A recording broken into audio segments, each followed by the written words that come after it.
Hey guys, how are you all? Vivo is all set to launch the new version of Vivo S1 in India. The Indian Vivo S1 will premiere the MediaTek Helio P65 chipset and it will pair it with either 4GB or 6GB of RAM according to a new report from the country. This Vivo S1 should not be confused with the Vivo S1 for China, which has completely different design and set of specification.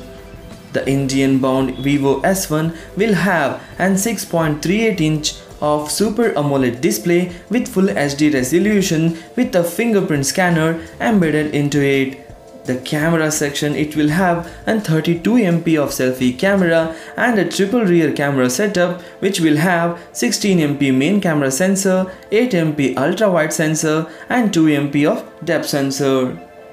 The Vivo S1 will host a large 4500 mAh of battery with a dual engine fast charging, and there is an 128GB of huge onboard storage.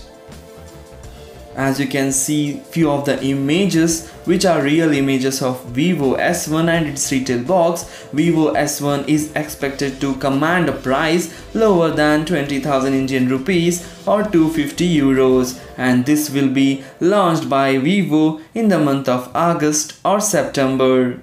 This is all about the Indian version of Vivo S1. Hope you like the video. If you like the video, please hit the like button and do subscribe my channel. Thanks for watching. Take care. Bye bye.